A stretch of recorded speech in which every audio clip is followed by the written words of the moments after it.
All right, so this is in fact a True School Sports special report, guys. I wanted to come through right quick and just give my quick reaction to Richardson Hitchins missing weight. It's really disappointing because as you guys can see, look, I'm here. It's fight night. I got my popcorn ready. They got drinks over there. They got Cokes. They got alcohol, whatever you want. And Hitchens is not here. Hitchens has missed the weight, so it's really unfortunate. But it takes me back to that place in 2024 when I interviewed Hitchens before the Lemos fight, and even back then in 2024, Hitchens was he was real weight drained. He had a hard time making the weight back then, and I've been screaming from the mountaintops for a while that like Richardson Hitchens has to be at welterweight. He's having a hard time making the 140-pound limit. If you've ever seen him in person, you know that he has a hard time. He's big for the weight class. He looked like a welterweight 2 years ago, so it's not surprising, but it's disappointing. And when you factor in Hitchens, it was going to be the co-main event on a big stage. This was really going to be an opportunity to announce himself to the boxing world, furthermore as one of the best fighters in the world, and he's blown it. He's blown it badly. I was just reading one of the reports, and they said that Hitchens woke up this morning around 148 pounds, and then after the IBF second day weigh-in, he actually started throwing up. So that's when the team made the decision to pull the plug. But look, this is what I'm saying, guys. I keep saying this in all my videos. The IBF will expose any and all fighters because a lot of these fighters, they're too big for these weight classes, and they're sucking themselves down too much to make the weight, and they really shouldn't be there. So I really wish, I know this might be an unpopular opinion, but I really wish that the whole sport of boxing was like the IBF, because if it was, fighters would just fight in the weight classes they're supposed to. But for Hitchens, he did a whole lot of talking coming into this fight.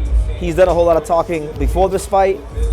There really shouldn't be a whole lot of talking for a long time. He's really blown it in a big way, and it is what it is. He didn't blow the weight. I'll give him his credit. He made the weight, the first weight, the second weight, but he caught an illness, and him and his team were not willing, ready, and able to go above and then beyond the call of duty. And I know it sounds harsh because I'm the reporter, I'm not the one in the ring, but in this fight game, if you want to be considered one of the greats, there's going to be some nights where you don't feel good, where you throw up, where your body doesn't feel the best, and you got to find a way to go above and beyond the call of duty, because that's how you prove to be one of the great ones in the sport. And they weren't willing to do that, so it is what it is. He's got a lot to prove. He's got a lot to show the world, I feel. And as for Oscar Duarte, I feel really bad for him, because Oscar Duarte is a guy that came up fighting on the Mexico circuit. He had his opportunity against Ryan a couple years ago. He lost. He was coming off of a massive win against one of the best contenders in Kenneth Sims Jr. This could have quite possibly have been his crowning moment, and he doesn't even get the chance. They don't even have a replacement opponent for him, so he gets to sit here in one of these nice little press boxes or one of these seats and watch the fights and eat some popcorn. It's unfortunate, and I really feel for him. But we'll see. We'll see how it goes. We'll see how it goes for Duarte. I feel like I believe, I could be wrong, but I believe Landolfo Delgado is the next highest contender. So if it has to be Oscar Duarte versus Landolfo Delgado, then they can go ahead and they can run it, and that'd be a really good fight. They might both be trained by Robert Garcia, but correct me if I'm wrong on that, guys. But yeah, he's not fighting tonight, so I'm not sure which fight becomes the co-main event. I would be led to believe it'll probably be Gary Anton Russell versus Andy Hiroka. So if that's the case, I'm happy in that regard, because that's the fight that I'm most excited about. But as far as Hitchens, like I said, he made weight the first time. He made weight the second time.